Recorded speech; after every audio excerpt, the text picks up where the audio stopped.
اعوذ باللہ من الشیطان الرجیم بسم اللہ الرحمن الرحیم قال اللہ تبارک و تعالی والذین هم لفروجهم حافظون إلا على أزواجهم أو ما ملكت أيمانهم فإنهم غير ملومين ومن ابتغى وراء ذلك فأولئك هم العادون۔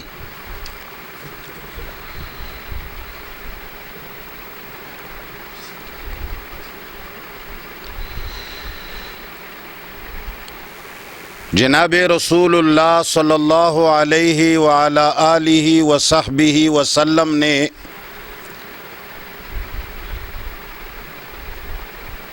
قرآن کریم کی کما حقہ تفسیر اور تبیین مسلمانوں خصوصاً صحابہ کرام کے سامنے رکھی ہے، جس قرآن میں رب العالمین نے فرمایا وَلَا تَقْرَبُوا الزِّنَا،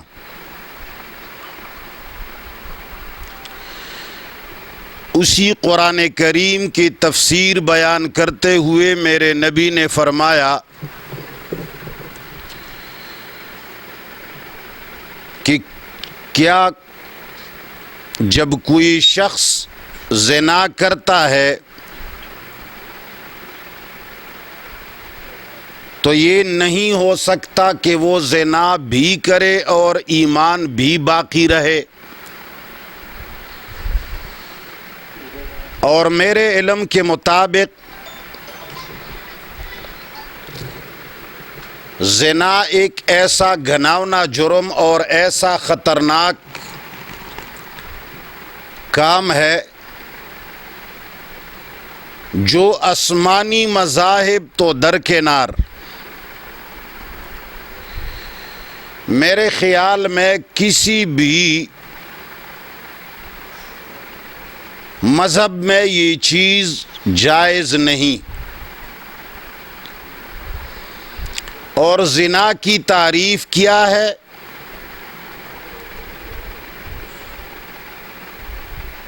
دنیا میں یہ المیہ ہے کہ جو کہتا ہے کہ میں مقلد نہیں ہوں، سب سے بڑا مقلد وہی ہوتا ہے۔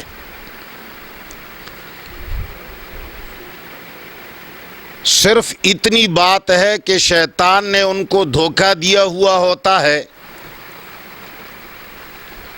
اور وہ سمجھ رہا ہے کہ میں جن اساتذہ یا کتابوں کے پیچھے چل رہا ہوں یہی تحقیق ہے اور یہ اتباع ہے، اور جو فلان فلان کا مان رہا ہے تو یہ تقلید ہے۔ حقیقت کے اعتبار سے کتابوں نے کیا لکھا ہے اس پہ نہیں جائیں گے، ورنہ اگر کتابوں کی عبادت شروع کی جائے تو جس طرح دنیا ہزاروں پارٹیوں اور جماعتوں میں بٹ چکی ہے، اسی طرح مزید بٹتے رہیں گے۔ حقیقت یہ ہے کہ تقلید اور اتباع میں کوئی فرق نہیں ہے نتیجے کے اعتبار سے۔ خیر، یہ تو میں کسی اور طرف مجبوراً کبھی کبھی آدمی نکل جاتا ہے۔ میرا مقصد یہ ہے کہ زنا کیا ہے؟ ہر وہ فعل جو نکاح شرعی اور ما ملکت ایمانہم جو لونڈیوں کے ساتھ میرے رب نے جائز فرمایا تھا، اس کے علاوہ ہر فعل زنا ہے، خواہ اسے تم متع کا نام دو، خواہ اسے تم نکاح موقت کا نام دو، خواہ اسے تم کوئی بھی نام دو، اس کو زنا کہا جاتا ہے۔ زنا کو میرے رب نے حرام فرمایا اور میرے نبی نے اس کی تشریح فرمائی، فرمایا کہ جو شخص زنا کرتا ہے تو حالت زنا میں یہ مومن نہیں رہتا۔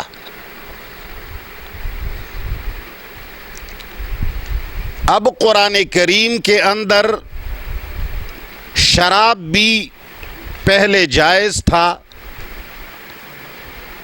اور قرآن سے اس کا ثبوت ملتا ہے۔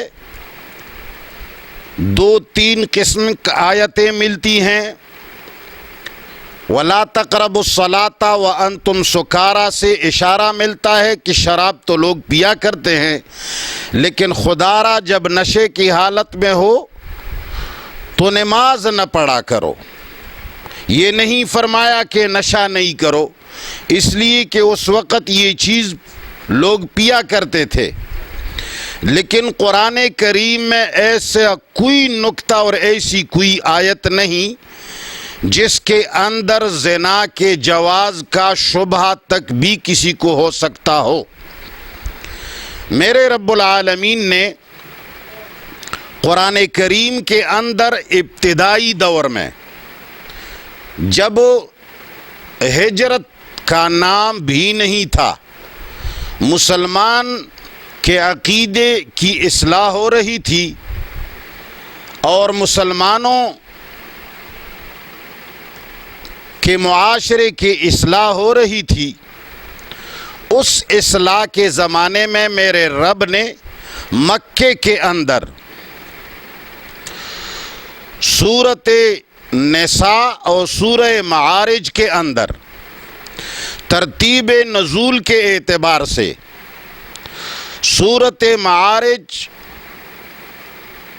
79 نمبر پر ہے، ترتیب کتابت کے اعتبار سے اگرچہ 70ویں مرتبے پر ہے، سورۃ النساء ترتیب نزول کے اعتبار سے 92 نمبر پر ہے، تو معارج اس سے پہلے نازل ہوئی ہے۔ سورۃ معارج کے اندر، سورۃ النساء کے اندر میرے رب نے صرف 2 محل چھوڑ دیے، خواہش پورا کرنے کے لیے صرف 2 محل چھوڑ دیے۔ والذین هم لفروجہم حافظون الا علی ازواجہم او ما ملکت ایمانہم فإنہم غیر ملومین ومن ابتغى وراء ذلك فأولئک هم العادون۔ سورۃ المؤمنون، میں نے غالباً سورہ النساء بولا، انسان سے غلطی ہو جاتی ہے، میری مراد سورہ مومنون ہے۔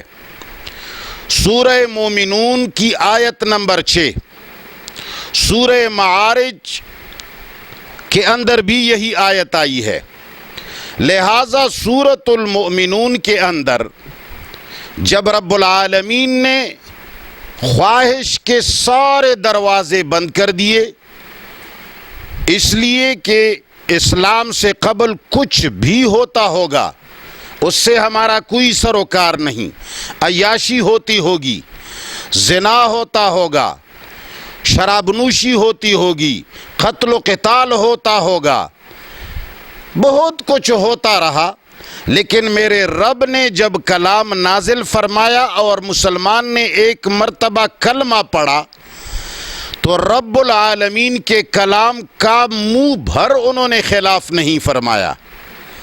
یہ جو روایات کے اندر صحابہ کرام کے بے خبری کے اخبار آئے ہیں، یہ روایات کے اندر جو صحابہ کرام کو جہالت کی طرف دھکیلا جاتا ہے، بے خبری اور ناخبری کی طرف دھکیلا جاتا ہے کہ فلان متع کی اجازت دے رہا تھا، ان کو پتہ نہیں تھا، تو آپ کو یہ پتہ ہے کہ جن صحابہ کرام کا وہ مقام ہے کہ وہ جس چیز کو نہیں جانتے تھے قطعاً نہیں بولتے تھے، تو وہ کیسے قرآن کے خلاف بول سکتے ہیں؟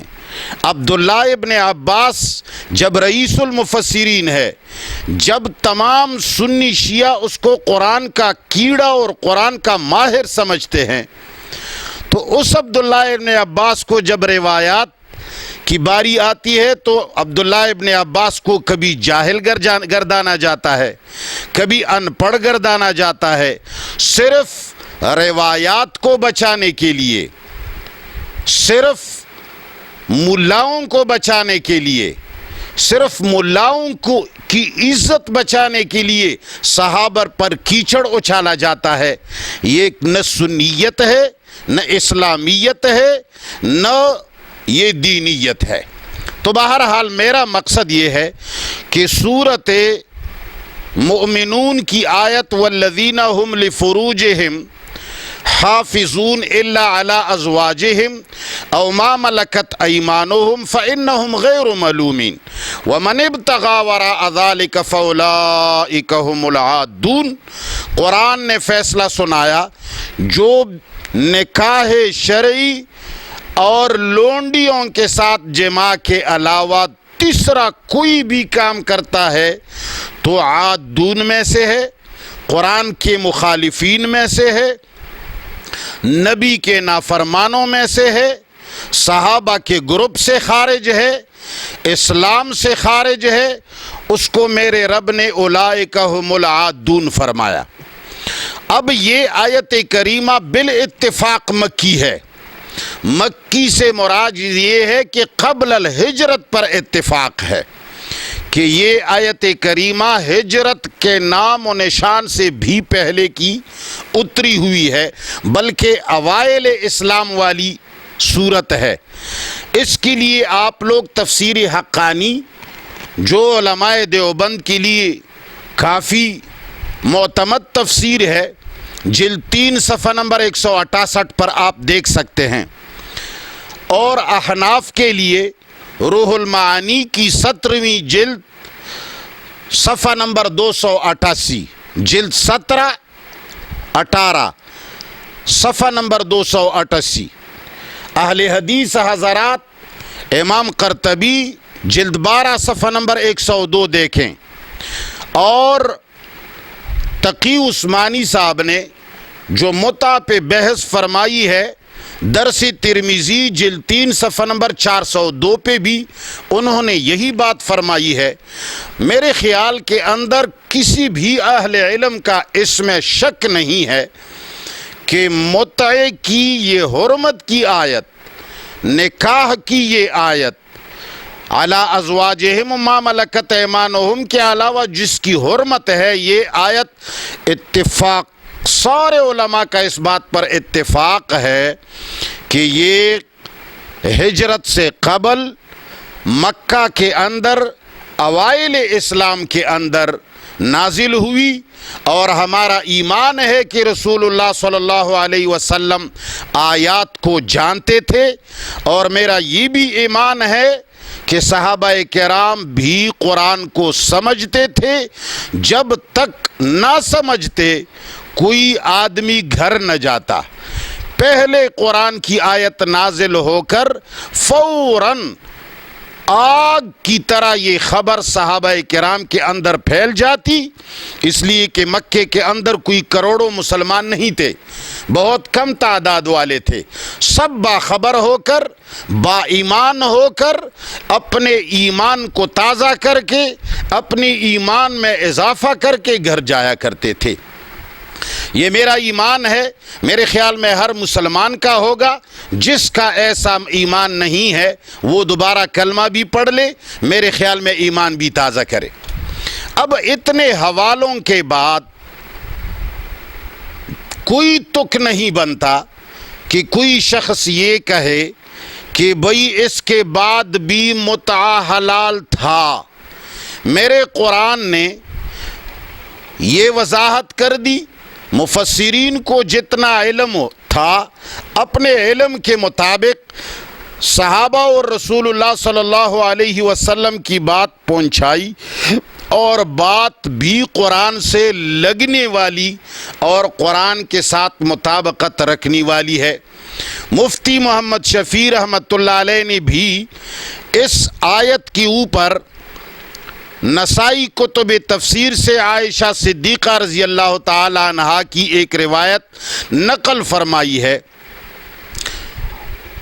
اور معارف القرآن جلد 6 صفحہ نمبر 293 کے اندر انہوں نے بھی یہی بات لکھی ہے۔ میرے تمہید سے لوگ سمجھ گئے ہوں گے کہ متعہ یا نکاح موقت یا کوئی بھی زنا یا کوئی بھی کرتب جو مرد اور عورت کے درمیان ہوتی ہے، وہ رب کریم نے مکے کے اندر سورۃ المؤمنون آیت نمبر 6 معارج کی آیت نمبر غالباً 30 کے اندر میرے پروردگار نے اس پر حرمت کا ٹھپا لگا دیا، اور پیغمبر قرآن کو جاننے والے بھی تھے، قرآن پر ایمان رکھنے والے بھی تھے۔ آمن الرسول بما انزل الیہ من ربہ والمؤمنون کل آمن باللہ وملائکتہ۔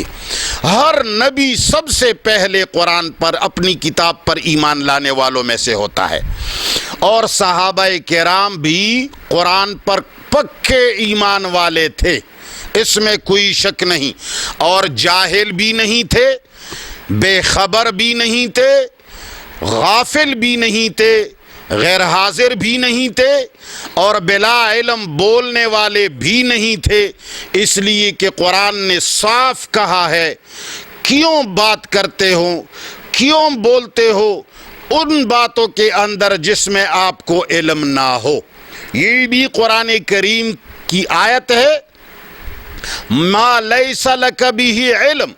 قرآن نے یہ صاف کہا ہے کہ جس بات کے اندر تمہیں علم نہ ہو گفتگو اور چیمی گوئیاں مت کرو۔ اب روایات کتب اٹھا کر میرے صحابہ کو جاہل سمجھنا، روایات کو اٹھا کر میرے صحابہ کے اندر زنا کے جواز کا شبہ نکالنا، روایت کو اٹھا کر میری نبی پر زنا کی تہمت لگانا، میرے خیال میں یہ مسلمانوں کو زیب نہیں دیتا۔ اب آئیے میرے کلپ کے مقصد کی طرف۔ کلپ کا مقصد یہ ہے کہ چند دنوں سے دنیائی شیعیت کے اندر ایک بات کی ہلچل مچی ہے۔ کہیں بول ٹی وی پر ان کا مناظرہ آمنے سامنے مولویوں کے ساتھ آیا ہوگا، جس کے اندر متعے پر بحث ہوئی ہوگی، جس کی وجہ سے انہوں نے کلپ بنانا شروع کیے ہیں۔ کئی شیعہ حضرات نے کلپس کیے اور اس کے اندر انہوں نے سنیوں پر یہ طعن کیا، خصوصاً ایک نوجوان قسم کا عالم ہے، نام تو اس کا مجھے فی الحال یاد نہیں رہا، شیعوں کا۔ اس نے کلپ کے اندر متعہ کا پورا گند اپنی ایک کتاب کو اٹھا کر یوں کتاب دکھا رہے ہیں کہ ہمارا یہ بہت معتمد کتاب ہے۔ اس کتاب کے اندر لکھا ہوا ہے کہ ہمارے شیعوں کے اندر متعے کی جتنی روایات ہیں یہ سب اس آدمی سے مروی ہیں، اور یہ آدمی، یہ راوی انتہائی ضعیف اور پرلے درجے کا ہے، لہذا متعے سے شیعوں کا کوئی تعلق نہیں۔ اب اللہ کمی بیشی معاف فرمائے، شیعہ حضرات متعہ، چونکہ میں تو شیعوں کے علاقے میں پیدا ہوا ہوں، وہاں پلا بڑا ہوں، ان کی کتابوں سے بھی واقف ہوں، ان کے سب کچھ سے واقف ہوں، اور میں یہ اچھا بھی نہیں سمجھتا کہ میں ان کی کتابوں پر گفتگو کروں، میں یہ کہوں کہ بھئی تم متعے کے قائل ہو، تمہاری فلان کتاب میں یہ لکھا ہوا ہے، مجھے اس کی کوئی ضرورت نہیں، اس لیے کہ مجھے شیعوں کے صرف اس الزام کا جواب دینا ہے کہ بھئی تم لوگوں نے کلپ کے اندر بخاری، مسلم، ابو داود، ترمذی، ابو داودی، طیالسی کا حوالہ دے کر دنیا کو یہ تأثر دیا ہے کہ متعہ شیعوں کے اندر نہیں، سنیوں کے اندر جائز ہے۔ ان کی کتابوں نے لکھا ہے، انہوں نے صحابہ کرام کے اوپر الزام لگایا ہے، انہوں نے رسول اللہ صلی اللہ علیہ وسلم کے اوپر الزام لگایا ہے، لہذا حاشا وکل کا تعلق ہے۔ دوسرے بعض کلپوں کے اندر بعض محترمین حضرات نے یہ تأثر دینے کی کوشش فرمائی ہے کہ انہوں نے یہ کوشش کی ہے کہ بھئی ہمیں ہی کیوں مطیع کی اولاد کہتے ہو، تمہارے صحابہ بھی تو العیاذ باللہ مطیع کی اولاد ہے، اور انہوں نے اس کے اندر عبداللہ ابن زبیر رضی اللہ تعالیٰ عنہ کا نام بھی پیش فرمایا، اور ایک ساتھی ان کے نے یہ کلپ فرمایا کہ بھئی یہ تو تمہارے ہاں جائز ہے، تمہاری کتابوں نے بھی لکھا ہوا ہے، لیکن تم حقیقت پر پردہ ڈال رہے ہو۔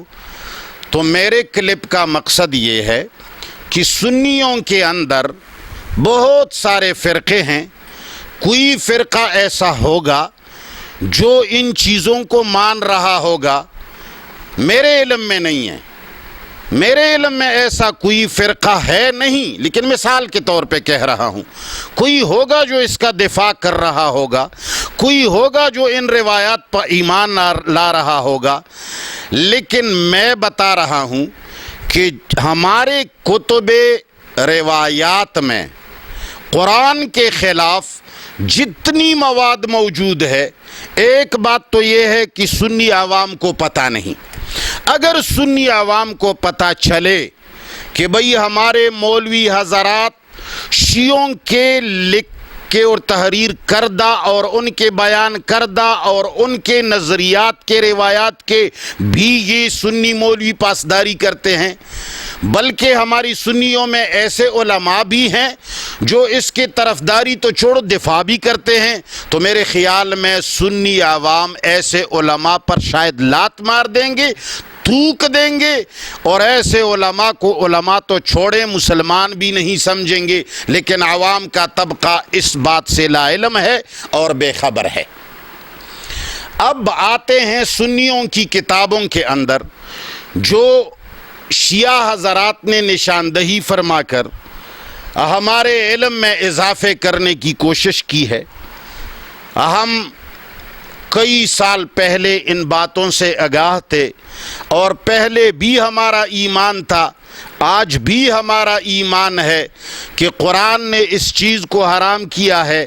ایک سیکنڈ کے لیے سنی اور اسلام کے مذہب میں یہ کام نہ کبھی ہوا، نہ کبھی ہوگا، نہ کوئی سلیم الطبع انسان اس کے جواز کا سوچ سکتا ہے۔ اب بات رہی ہماری کتابوں میں، تو پہلی بات میں عرض کروں، اگر یہ سنیوں کا مذہب ہوتا تو اتنا من گڑت نہ ہوتا۔ اگر یہ روایات برادران شیعوں سے میں خطاب کر کے کہتا ہوں، اگر یہ روایات ہماری ہوتی تو ہم اس میں اتنے در بدر نہ ہوتے، اس لیے کہ اپنے گھر کا آدمی کو پتہ ہوتا ہے، اپنی زبان سے جو کچھ نکلتا ہے اس کا انسان سوچ سمجھ کے احاطہ کرتا ہے، لیکن دوسروں سے جو باتیں آتی ہیں ان کا پھر اپنے گھر میں سمیٹنا سنبھالنا مشکل ہو جاتا ہے۔ اب یہ کتاب میری ہے، میں اس کو یہاں سے نکالتا ہوں اور اس کو یہاں رکھنے پر میں قادر ہوں، اس لیے کہ میرے گھر کی کتاب ہے، میں نے جہاں سے نکالی ہے وہاں پہ رکھ رہا ہوں، جگہ موجود ہے۔ لیکن کوئی کتاب باہر سے جب آتی ہے، اپنے کتب خانے میں اس کے لیے جگہ بنانا، اس کو رکھنا آسان نہیں ہوگا، بلکہ بہت ساری کتابوں کو ہلا بجھا کر اس کے لیے جگہ بنانا، اور اس کی رنگت بھی عجیب ہوگی، ساری کتابیں میرے گرد و غبار میں پڑے ہوں گے، وہ تازہ بھی ہوگا، اور یا میری کتابوں کی رنگت سے اس کی رنگت بھی مختلف ہوگی۔ بہرحال اگر متع کی روایات ہماری ہوتی تو ہم اس کے اندر کبھی اتنا اضطراب نہ ہوتا، اور ہم اتنے پاگل بھی نہیں ہیں کہ اپنے دین کو اپنے ہی ہاتھوں سے بدنام کریں اور اپنے کتابوں کو اپنے ہی ہاتھوں سے بدنام کریں اور اپنے نبی کے اوپر ہم اپنے ہاتھوں سے کلہاڑا چلا دیں، ہم اپنے صحابہ کرام پر اپنے ہی ہاتھوں سے کلہاڑا چلا دیں یا اپنے ہونٹوں سے العیاذ باللہ ان پر تھوکیں، یہ بات ویسے ہے ناممکن۔ البتہ اس اضطراب کا میں جائزہ لیتا ہوں، پھر آخر میں انشاءاللہ چھوٹی سی بات کے اندر تمہارا جواب کرتا ہوں۔ ہماری کتابوں کے اندر علی ابن ابی طالب سے روایت ہے ان النبی صلی اللہ علیہ وسلم نہا عن متعۃ النساء وعن لحوم الحمر الاہلیۃ زمن خیبر۔ بخاری شریف جلد 2 صفحہ نمبر 606، مسلم شریف جلد 2 صفحہ نمبر 149، بخاری کتاب النکاح جلد 2 صفحہ نمبر 767، نسائی جلد 2 صفحہ نمبر 89، مسلم جلد 1 صفحہ نمبر 452، حدیث خصیمات جلد 1 صفحہ نمبر 68۔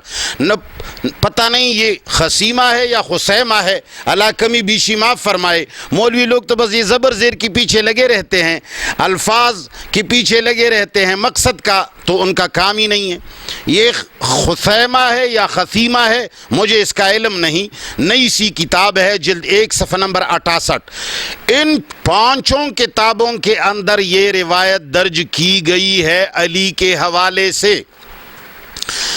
تو اب کم عقل لوگ تو یہ سوچ رہے ہیں، بے وقوف لوگ تو یہ سوچ رہے ہیں کہ یہ تو حرمت کی بات ہے، حرمت تو اچھی چیز ہے، متحرام ہو گیا، لیکن ان کو یہ پتہ نہیں چلتا کہ زمانہ خیبر کہہ کر 7 ہجری تک اس بات کو مسلسل چلایا گیا۔ 7 ہجری چونکہ غزوہ خیبر 6 یا 7 ہجری میں واقع ہوئی ہے اور قرآن کریم کی آیت مکے میں اتری ہے ہجرت سے پہلے، یہ مسلمانوں کو اس بات پر بدنام کرنے کی کوشش کی گئی ہے کہ صحابہ وہ لوگ تھے جو قرآن کے نزول کے بعد بھی، اور تمہارے نبی اس لیے امام علی سے مرتبے میں العیاذ باللہ چھوٹے ہیں۔ یہ باور کیا جا رہا ہے کہ ہم اس لیے علی کو اونچا سمجھتے ہیں کہ دیکھو تمہارا نبی جب زندہ تھا تو قرآن کے خلاف بھی کرتا رہا۔ دیکھو کوئی عاجز اس بات کو نہیں سمجھ سکے، خواہ ہزاروں گزرے ہوں یا لاکھوں گزرے ہو، یا شاید سمجھ سکے ہوں گے لیکن ان فتوہ بازیوں سے ڈرتے تھے جس طرح کہ آج کل لوگ اٹھ جاتے ہیں، او تم، اس کا غم نہیں ہے کہ دین خراب ہو رہا ہے، اس کا بھی غم نہیں ہے کہ قرآن کی مخالفت ہو رہی ہے، اس کا بھی غم نہیں کہ نبی کی شان گھٹ رہی ہے، اغیار کو اچھا نہیں سمجھتے۔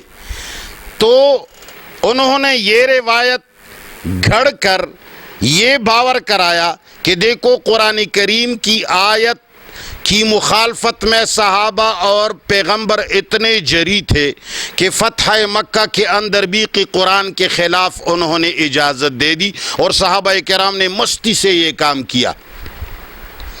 یہ 7 اور 8 ہجری میں 2 باتیں ہو گئیں۔ اب ایک ہے غزوہ حنین میں سن 8 یا 9 ہجری میں، وہاں بھی علی سے روایت ہے، نسائی جلد 2 صفحہ نمبر 2 ایک صفحہ نمبر 89، فتح الباری میں بھی اسی حنین کا لفظ جلد 9 صفحہ 73 میں دیکھ سکتے ہیں۔ اسی طرح علی ابن عمر سلمہ بن اکوا سے تلخیص الحبیر جلد 4 صفحہ نمبر 298، حدیث نمبر 1603۔ نسائی لکھتا ہے صفحہ 89 پر، قال ابن المثنى یوم حنین وقال هكذا حدثنا عبد الوهاب۔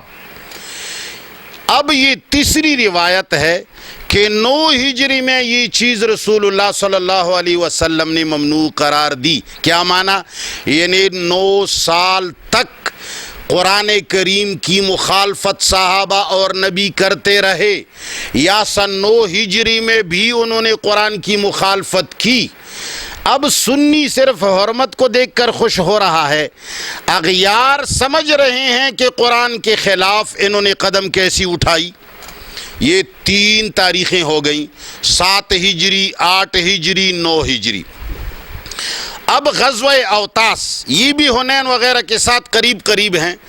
یہاں حازمی کی مسند میں وہ لکھتا ہے، حازمی کی کتاب ہے الاعتبار فی الناسخ والمنسوخ من الآثار، وہ لکھتا ہے کہ ہم راستے میں جا رہے تھے، ہم نے، ایک صحابی کہتا ہے، ہم نے راستے میں لڑکیاں دیکھیں، شوق آیا، ہم نے کہا کہ یار ان کو تو استعمال کرنا چاہیے، تو ہم نے ان سے بات کی، انہوں نے ہمارے ساتھ مان لیا، کچھ دے کر کے ہم نے ان کے ساتھ بس کام چلایا، متع کیا، العیاذ باللہ زنا کیا، اور پھر ان کو مزید زنا کرنے کے لیے یا متع کرنے کے لیے اپنے سواریوں اور کجاؤں میں ان کو بٹھا دیا۔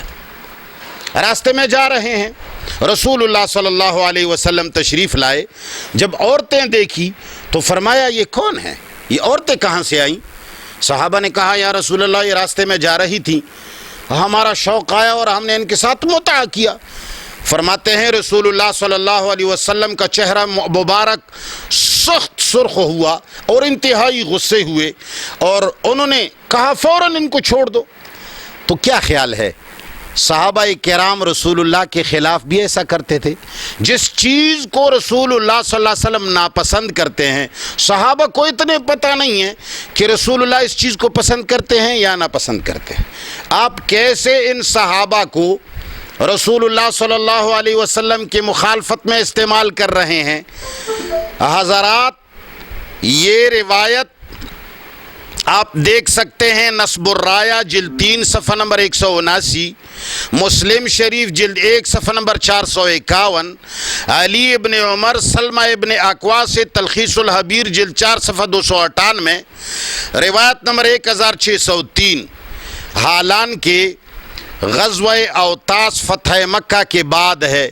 جب فتح مکہ کے اندر ہماری کتابوں نے کہا کہ فتح مکہ میں رسول اللہ نے فرمایا کہ تا قیامت یہ چیز حرام ہے، پھر غزوہ اوطاس میں کیسے میرے صحابہ یہ کام کر سکتے ہیں؟ ہمارے یاروں نے اس وقت جب یہ ہمارے ساتھ رہتے تھے یہ سارے کام کر گئے اور ہمارے لوگ نہ سمجھ سکے۔ اسی طرح ایک اور جگہ بھی یاد رکھیں،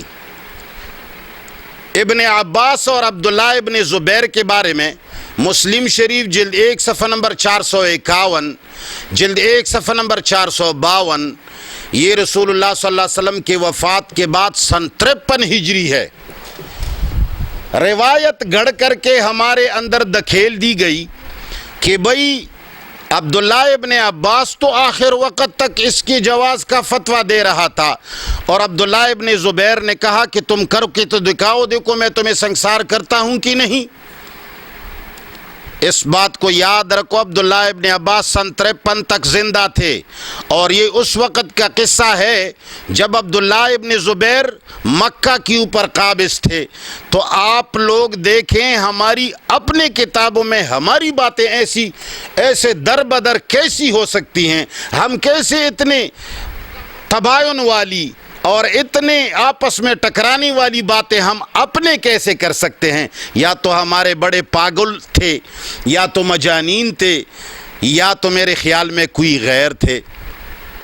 اب یہ حوالے تو، اس کے علاوہ ایک 6 7ویں جگہ بھی دیکھیں، غزوہ تبوک سن 9 ہجری میں ہوا ہے، اس میں علی سے روایت ہے، ابن عبد البر کی کتاب ہے التمہید، اس کے اندر 1567 نمبر روایت ہے، اور تاریخ ابن خسیمہ ہے یا خسیمہ ہے، پہلی بھی میں نے بتایا کہ اس کا صحیح نام مجھے نہیں آ رہا، 3158، اس میں بھی یہ آپ دیکھ سکتے ہیں کہ علی سے روایت ہے کہ غزوہ تبوک میں یہ منع کیا گیا۔ ایک روایت حسن بصری سے مذکور ہے، وہ کہتے ہیں عمرۃ القضاء کے اندر ممنوع قرار دیا گیا اس وقت تک ہم کرتے رہے۔ عمرۃ القضاء سن 7 ہجری میں ہے۔ حسن بصری کی یہ روایت کنز العمال جلد 16 صفحہ نمبر 527 حدیث نمبر 45749، فتح الباری جلد 9 صفحہ نمبر 169، تلخیص الحبیر جلد 2 صفحہ 277 روایت نمبر 1063۔ کنز العمال میں ایک اور روایت ہے 45741 نمبر ہے، اس میں لکھا ہے عن الحسن ما حلت المتعۃ قط الا فی عمرۃ القضاء 3 ایام ما حلت قبلها وما بعدها ولا بعدها۔ اب دیکھو اتنی سارے متضاد باتیں، یہ ہمارے اپنے، کیا ہم پاگل نظر آ رہے ہیں؟ کیا ہمارے محدثین یا ہمارے لوگ اتنے کم عقل تھے؟ کیا ہم ایسے رسول اللہ پر اور صحابہ پر الزام باندھنے والوں میں سے ہو گئے؟ ایک اور بھی بات دیکھیں، غالباً یہ 10ویں جگہ ہے، لوگ تو کہتے ہیں 2-3 تضادات ہے، ایسی نہیں ہے۔ حجۃ الوداع سن 10 ہجری میں ہوا ہے، سن 10 ہجری، بس آئندہ سال رسول اللہ صلی اللہ علیہ وسلم تشریف بھی لے جا چکے ہیں۔ حجۃ الوداع کے موقع پر صبرہ رضی اللہ تعالیٰ عنہ سے روایت ہے، کنز العمال دیکھیں جلد 16 صفحہ نمبر 515، علی سے روایت ہے 45751، 45737، ابو داود میں کتاب نکاح المتعہ کے اندر صفحہ نمبر 360 جو البانی کی لکھی ہوئی ہے تصحیح کردہ، اس میں روایت نمبر 2072، مستخرج ابی عوانہ حدیث نمبر 3241، ابن ماجہ کتاب النکاح حدیث نمبر 1952، کنز العمال 45743 میں علی سے روایت ہے نہا عن متعۃ النساء فی حجۃ الوداع، فتح الباری جلد 9 صفحہ 72 بھی دیکھ سکتے ہیں۔ یہ تقریباً 10ویں جگہ ہو گئی۔ اس کے علاوہ عمر کے خلافت کے اندر لکھا ہے کہ سن 13 ہجری سے 23 ہجری تک عمر فاروق کی خلافت تھی، 13 ہجری سے 23 ہجری تک۔ اس کے اندر یہ متعہ جائز تھا۔ دیکھو حوالہ ہے جابر بن عبداللہ کا، وہ فرماتے ہیں استمتعنا علی عہد رسول اللہ صلی اللہ علیہ وسلم و ابی بکر و عمر، مسلم شریف جلد 1 صفحہ نمبر 451، فتح الملہم جلد 3 صفحہ نمبر 440۔ یہ صحیح مسلم ہے جس کو لوگ صحیح بولتے ہیں۔ اب صحیحین کا لفظ قرآن سے بھی بڑھ کر ہو گیا۔ یہ اگر صحیحین ہے تو پھر تو میرے خیال میں ہمارے صحابہ اور نبی جو تھے، یا میں ان کو پتہ نہیں کیا کہوں، جب یہ صحیحین ہے تو پھر وہ غلطین ہے۔ یہ بات ذرا ذہن میں رکھیں، خصوصاً شیعہ حضرات سے میں مخاطب ہوں، سنی کچھ بھی کہتا رہے۔ ایک اور بات بھی آخر میں 2-3 جگہیں اور بھی ذکر کرتا ہوں، پورے سب کا احاطہ تقریباً میں نے کر دیا ہے، پھر آخر میں سب شمار کرتا ہوں، لیکن ابھی یہ سن لے۔ بیہقی جلد 7 صفحہ نمبر 323 میں ابو ہریرہ سے، علی سے، ابن مسعود سے، تینوں سے روایات ہیں کہ متعہ وراثت کی آیات اترنے کے بعد حرام ہوا۔ اسی بیہقی کی اسی صفحے پر مزید روایات ہیں ان 3 حضرات سے کہ متعہ عدت عورت کی ایام کے وقت حرام ہوا۔ فتح الباری، بیہقی، مجمع الزوائد میں تینوں سے مذکورہ تینوں سے روایت ہے کہ متعہ طلاق آیتیں اترنے پر حرام ہوا۔ کنز العمال کے اندر تینوں کے لیے حوالہ دیکھو 45742۔ مسند علی میں ہے انما کانت لمن لم یجد فلما نزل النکاح والطلاق والعدہ والمیراث من الزوج والمرأة نہی عنہا، کہتے ہیں کہ یہ متعہ اس وقت تھا جب نکاح بھی نہ تھا، تو لوگ کرتے تھے. جیسے نکاح طلاق عدت میراث آ گیا تو یہ منع ہوا. یہ کتنی جگہ ہو گئیں؟ نمبر 1 غزوہ خیبر سن 6 یا 7 ہجری. نمبر 2 فتح مکہ سن 8 ہجری. نمبر 3 غزوہ حنین 8 یا 9 ہجری. نمبر 4 غزوہ اوطاس 8 ہجری. نمبر 5 ابن عباس اور عبداللہ ابن زبیر کا اختلاف سن 53 ہجری. غزوہ تبوک 9 ہجری.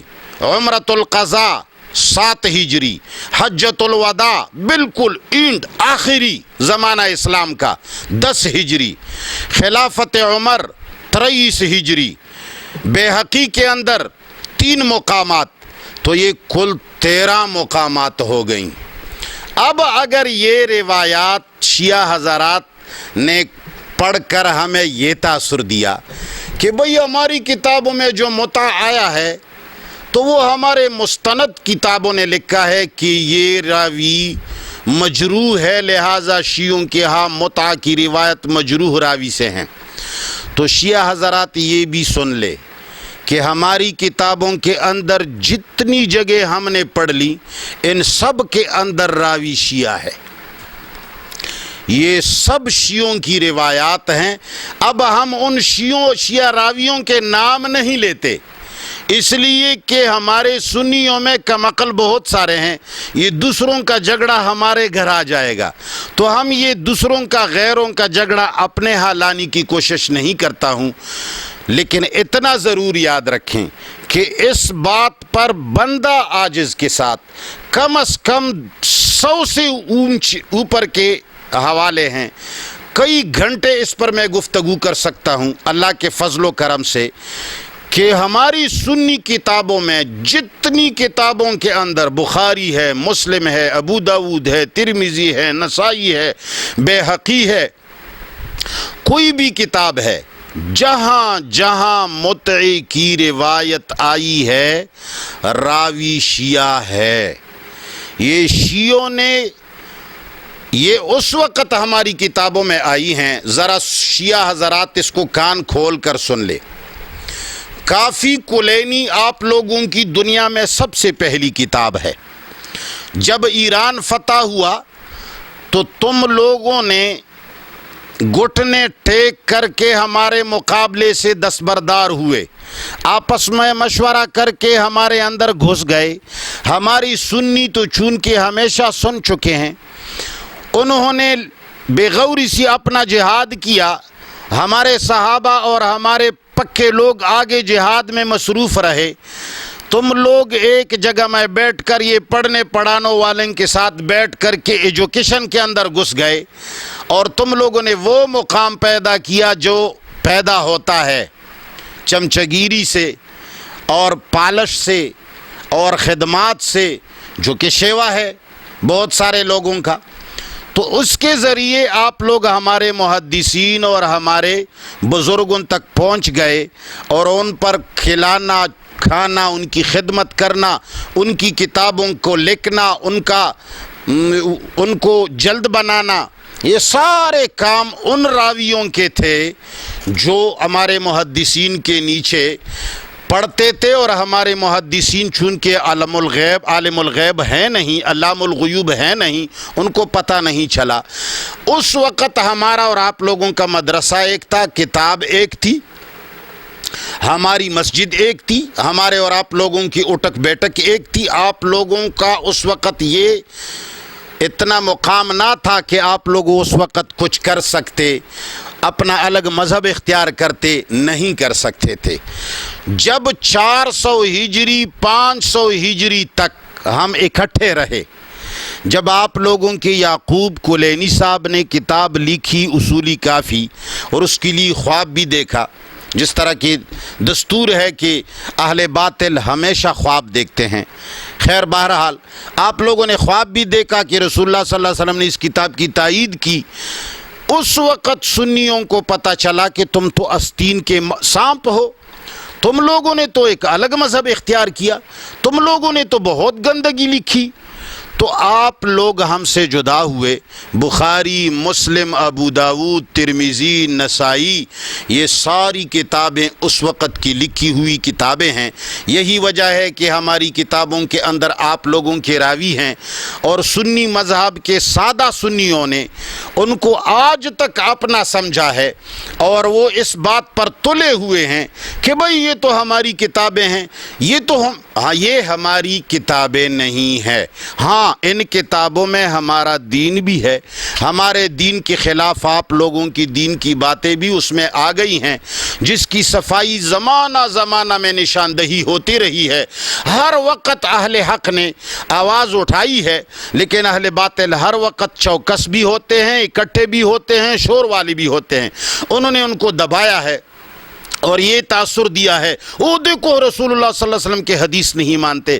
حالانکہ یہ حدیث ہیں نہیں، یہ آپ لوگوں کی روایات ہیں. تو لہٰذا میں نے شیعوں کو صرف اتنا کہنا تھا کہ ہمارے قرآن نے صاف متع کو حرام کہا، اور یہ یہ مکی دور میں حرام کیا. مکی دور کے بعد متع کا حلال ہونا نہ نبی سوچ سکتا ہے، نہ صحابی سوچ سکتا ہے، نہ تابعی سوچ سکتا ہے. جو لوگ یہ کہتے ہیں کہ یہ فتح مکہ کے اندر چند دن کے لیے جائز ہوا، فلان دن کے لیے جائز ہوا، تو یہ ساری شیعوں کی طرفداری ہے. یہ آپ لوگوں کی روایات ہیں. ہماری کتابیں اس سے بھری پڑی ہیں کہ اس میں یہ نشاندہی کی گئی ہے کہ یہ روایت شیعوں کی ہیں، ان میں راوی شیعہ ہیں. قرآن ہمارا پاک ہے. تفسیر کے اندر بھی ہزاروں شیعہ، روایات کے اندر بھی ہزاروں شیعہ، فقہ کے اندر بھی ہزاروں شیعہ. ہماری کتابوں اور تو چھوڑے ہمارے شعراء کے اندر بھی شیعوں کا سارا تأثر ہے. اللہ کے فضل سے اتنی بات ثابت ہو گئی کہ متعہ صحابہ کرام نے ایک دن بھی نہ کیا. سنی کی ایک روایت مجھے کوئی بتا دے جس کا سلسلہ روایت 100% قرآن کے برابر بھی ہو اور اس میں شیعہ راوی بھی نہ ہو. دیکھو ہمارے 2 اصول ہیں، اور دنیا کو چھوڑو، ہمارے 2 اصول ہیں. سب سے پہلا قرآن، دوسرے نمبر پر سنت. ہم قرآن وہ سمجھتے ہیں جو دفتین الحمد سے والناس تک موجود ہے. سنت ہم اسے کہتے ہیں جو قرآن کے مطابق ہو. اب یہ کہنا کہ فلان کتاب میں لکھا ہے اور تمہارے کتب خانے میں پڑی ہوئی ہے، ہماری کتب خانے میں تو یہودیوں کی کتابیں بھی پڑی ہوئی ہیں، لیکن وہ ہماری نہیں ہیں. ہمیں کوئی ایک روایت سنت میں ایسی دکھا دو جو قرآن کے برابر ہو اور اس میں متع ہم نے کر دیا ہو.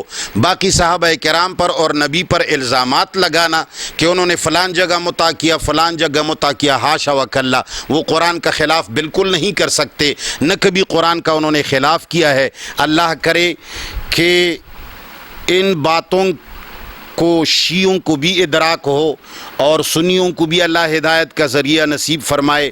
ایک دوسرے پر تہمتوں کو باندھنے سے اچھا ہے کہ آدمی تحقیق کر لے.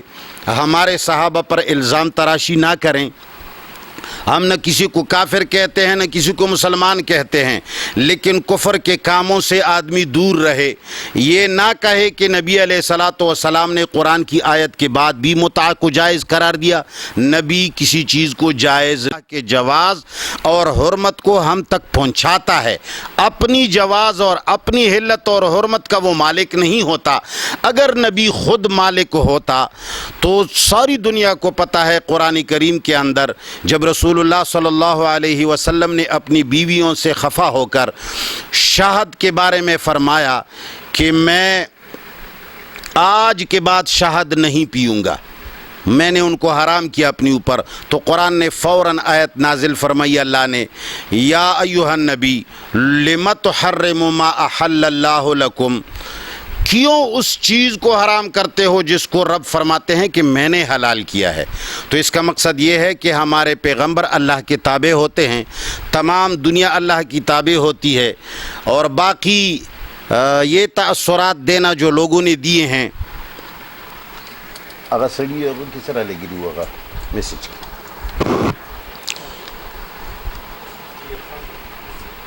خبر ہوا نہ بل ذیشان سکی سوا